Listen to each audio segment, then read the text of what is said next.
داشي دمي يا روحي يا قلبي داشي دمي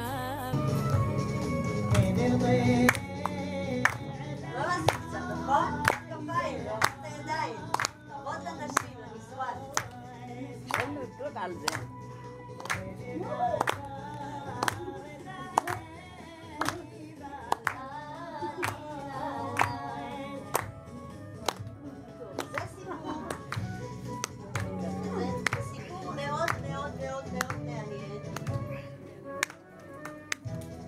בכלל הסיפור של התימנים מעניין. זה סיפור מרתק מה שאתם שומעים עכשיו. מעניין מאוד. מאוד מעניין. כל עדה אוהבת אישה שלה.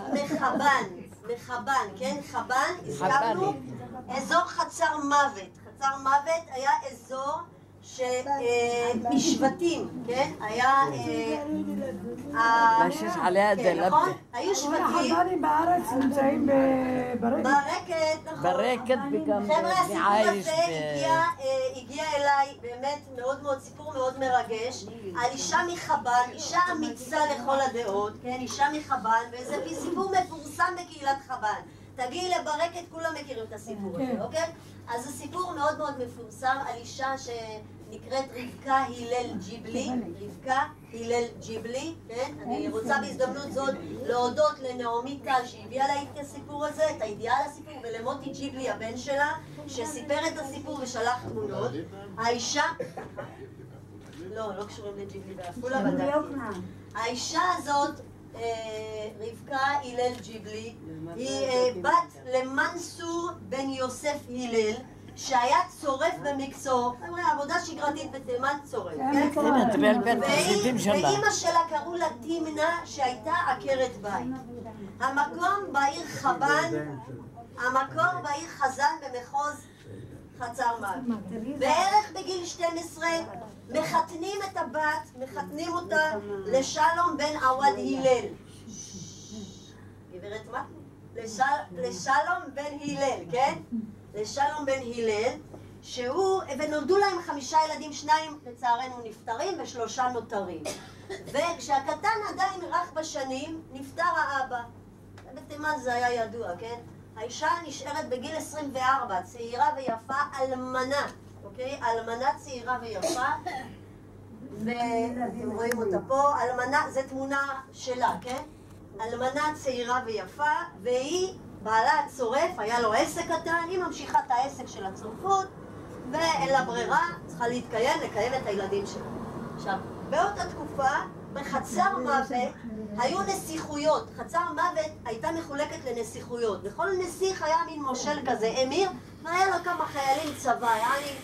תימן הייתה ידועה במחלוקות שלה, כן? והיה להם אמיר לחבן, היה אמיר מוסלמי, והיא המשיכה את העסק של בעלה, אוקיי? המשיכה אותו. וכמובן עזרו לה קצת מהמשפחה, זה לא שהייתה ממש לבד. ואז המושל, האמיר הזה, האמיר מוציא חוק, כל אלמנה, חוק, זה חוק שבא מצנעה, כן? כל האלמנה, כל מי שאלמנה ויש לה יתומים, מה עושים ליתומים? ברור, את היתומים לוקחים, לא משנה שיש אימא בסיפור, לוקחים ואותה גם מאסלמים, מסתבר? זה היה לי חדש. רק את הילדים. זה היה לי חדש, לא. באזורים מסוימים זה היה רק הילדים. מסתבר שגם את האלמנה, במקומות מסוימים, כנראה שבאזור חבן היו מאסלמים, ממש מאסלמים. לוקחים אותם, מחתנים אותם עם מוסלמים. אז בדיוק להתאסלם. עכשיו היה להם עוד דבר, כשהם היו רואים בתי עסק של יהודים שמצליחים, המוסלמים, הם היו חומדים את זה לפעמים, כן? יש להם את היכולת, הם דינים, היהודים היו דינים, בני חסות. הם היו נלחמים עם הערבים. רגע, הוא התאהב בה בכלל. זה כן, הם היו נלחמים. נכון, נכון. המקום היחידי שיהודים נשאו נשק זה היה באזור חצר מוות. לא כולם, אגב, אני שמעתי שלא כולם, אבל באזורים מסוימים היו יהודים מצטרפים ללוחמים של השבטים וככה זוכים בוא נגיד לפרוטקשן, להגנה מפני האמיר הזה. אבל אותה אישה נשארת בגיל 24, צעירה מאוד, עם 3 ילדים קטנים, יתומים, והאמיר של חבן שמע שהעסק הזה עושים בו הרבה תכשיטים יפים ושבריות וזה מכניס, והוא רצה את העסק, בוא נגיד ככה, הוא רצה לחמוד את העסק לעצמו, אז הוא אמר לשליחים, לחיילים שלו, אני רוצה את האישה ואת הילדים, נאסלם אותם וניקח על הדרך גם את העסק הזה, עסק טוב. והוא אמר, את האישה אני אתן לבן שלי, ואני עוד אישה שיהיה לבן שלי. מה? אני אחתן אותה עם הבן שלי, כי הייתה יפה, היא נחשבה יפה שם. ואז היה לה בית, היה לה את העסק, והיה לה בית עם 3 קומות, הקומה השלישית הייתה גג, למטה היה לה את בית ייצור, והיה לה 2 קומות. ואז השמועה שהוא רוצה אותה, האמיר, הגיע לאנשים בשוק שם, דיברו ואמרו, הכלה של הלל הזה והיא האלמנה, והתחילו לדבר, ועבר שם יהודי ששמע שהעבד של האמיר מספר את הסיפור הזה. ואז הוא שמע את זה, הוא רץ למשפחה שלו, ששם הזה, והוא מספר להם את הסיפור. האמיר יבוא לקחת את העסק, את הילדים שלך, אותך, בואו נחשוב על פתרון. הוא היה עובר דרכים. הוא היה עובר דרכים, הוא צריך ללכת למקום אחר, אבל הוא שמע על זה, נכון. אז הוא חזר בחזרה. את מוסיפה דבר חשוב, על הדרך, על התאריך. חזר במקום שילך נגיד שילך לחיים, נכון. אז הוא חזר בחזרה והוא אומר, אני רוצה לדעת איפה זה. אז הוא הגיע, אז הוא אמר, מה אתה עושה פה? אמר, זה האישה שלי, מה קרה לכם, הילדים שלי, מה אתם לא עושים? דודה, כאן, זהו, אז כאן אנחנו נדייק, אבל אהבתי את הקטע שהוא הלך בדרך בטריק, שומע אותה עבד אומר את זה, רץ חזרה למשפחה שלה ומספר את הסיפור.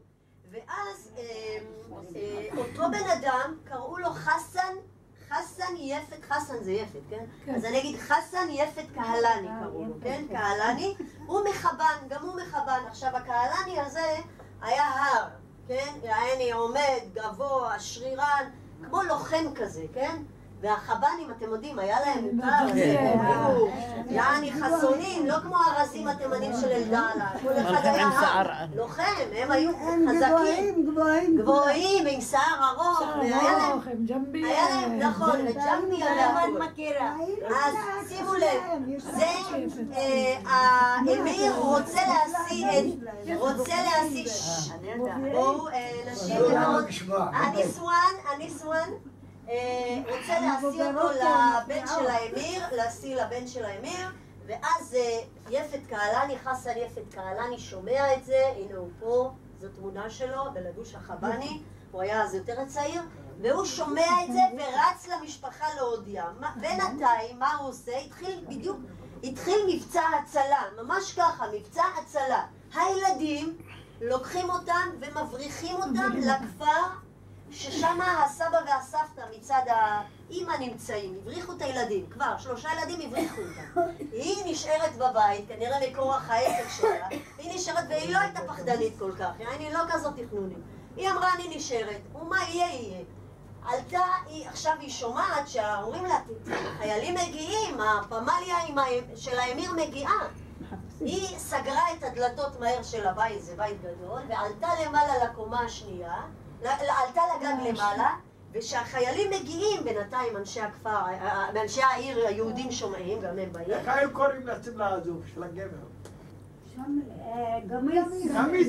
גמיס. זה של הבנים. גמיס. אז הנה יש לנו פה גמיס, לדעתי זו חצאית, אבל נגיד שזה שמלה. ואז בואו אנחנו נמשיך, אני יודעת שזה מאוד מרתק ומעניין. אנחנו נמשיך, חבל. אז היא עולה למעלה, ואז מגיעה הפמליה של החיילים עם מגיעים לבית, ואז הם מנסים לפתוח, סגור. ואז היא למעלה, עולה למעלה, ואז היא צועקת להם, מלמעלה. מהגג למעלה היא עומדת והיא צועקת להם, היא אומרת להם ככה, האם אתם, היא אומרת, אם תעיזו לעלות, אני קופצת מהגג. מוטב מותי על קידוש השם מאשר להתחתן עם הבן של האמיר עם הכהן. עכשיו הם נבהלו, למה? היא שיחקה אותה רצינית, ואז הם פחדו, למה? אם הם יפרצו והיא תקפוץ ותמות, האמיר יערוף להם את הראש. אז הם פחדו, הם אמרו, אם נעלה עכשיו והיא תקפוץ והיא תמות, האמיר גומר עלינו, הוא הורג את כולנו. כי הוא רוצה אותה לאישה לבת. עכשיו אנחנו נהרוג אותה, הוא יתעצבן עלינו, ויערוף את ראשנו, בפירוש ככה. אז הם פחדו להיכנס, הם עצרו, בינתיים התקהלו כל האנשי היהודים של העיר היהודית, התקהלו ונוצרה מהומה למטה, מהומה גדולה. היא ניצלה את המהומה הזאת, תראו מה זה אישה, איזה אומץ. ניצלה את המהומה, קפצה מהקומה השנייה, מהחלון הקומה השנייה, כשיפת קהלני מחכה לה למטה בצד השני. מיד היא קפצה, קצת נפצעה, לא רציני, סיפרו שלא רציני, קם מיד והבריח אותה, עכשיו הוא היה גדול, הבריח אותה דרך הסמטאות. אתם יודעים, זה היה מאוד צר שם, זה לא כמו כל וילה, כל אחד היה לו שטח, זה היה כל בתים צפופים. הבריח אותה ומהר לבית של יהודים, הסתירו אותה במשך היום בבית הזה של היהודים. عشيشي ترتاحي ولا تهم يما بناش يرتاح إذا ضحكت. בלילה הוא לוקח אותה ומביא אותה למקום מחבוא, כמו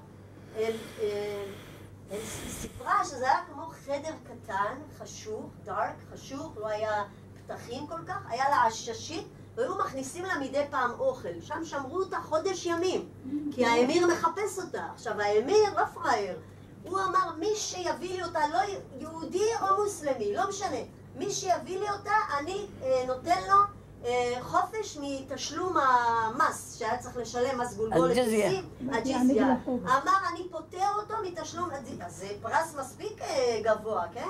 והסתירו אותה מאוד מאוד שלא, כמובן היהודים לא הלשינו, אבל שהמוסלמים לא ישמעו וידעו.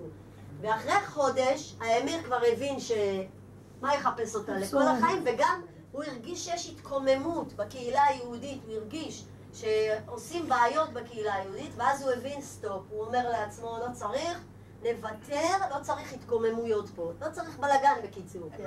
עדיין היו קשרי מסחר, כן? ואז הם מבריחים אותה, נכון, הם מבריחים אותה אחרי שזה טיפה רגע, הם מבריחים אותה לכפר, לבית הוריה לכפר, שם היא מתאחדת עם הילדים שלה, כן, הוא מבריח אותה, והוא בינתיים חוזר ותופסים אותו. אבל לא חיתנו אותה בסוף. רגע, לא חיתנו אותה. היא ברחה לכפר להורים שלה, שם היא הסתתרה אצל ההורים שלה, והוא חוזר. ובחזרה תופסים אותו, החיילים יודעים שהוא סייע לה, כבר יש שמועות שהוא סייע לה. תופסים אותו, מכניסים אותו לכלא, מכות וזהו שם, אבל הוא היה חסון, לא אחד ניתנו לו לאפה והוא, נתנו לו לטמה והוא זהו, הוא גיבור. ואז הוא יושב בכלא בערך חודש ימים, ואז מוציאים אותו שוחד, לא שוחד, משלמים עבורו את הדמי פדיון, כן, כופר, בדיוק, דמי כופר משלמים, העיר מתאספת, תוספת כסף, ומשלמת עליו את הדמי כופר ומשחררים אותו. מסתבר שהאיש הזה היה גיבור, הוא לא רק הציל אותם, הוא הציל המון ילדים מהתאסלמות. ברגע שהוא היה רואה יתומים, שומע על יתומים, הוא היה מגיע ומבריח אותם לכפרים רחוקים שלא יאסלמו אותם. והבת שלו מספרת, היא נתת את התמונה הזאת, שאבא שלה היה גיבור, הוא פשוט לא אחת נתפס, עבר בסכנות, היא אומרת, סכנות חיים ממש, הוא הלך בדרכים לא דרכים כדי להבריח את הילדים האלה ודאג להם למחסורם עד שהביאו אותם למקום מבטחים, שזה בהחלט מעשה אמיץ לזכור את האיש הזה, חסן יפת קהלני. יבריח הרבה יתומים. נכון, הוא היה מבריח יתומים, זה היה העסק שלו, הוא היה עובד בזה, הוא ממש... כן, שגם הבריחו יתומים? יפה. הגענו לתמונה הזאת, זו תמונה... כסף מבריחים אותם בלילה.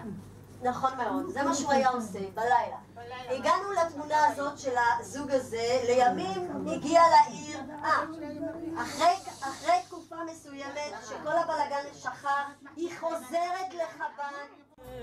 يوم الضناش يرتاح إذا ضحكت. לא, ננסה להמשיך את ההרצאה, בסדר?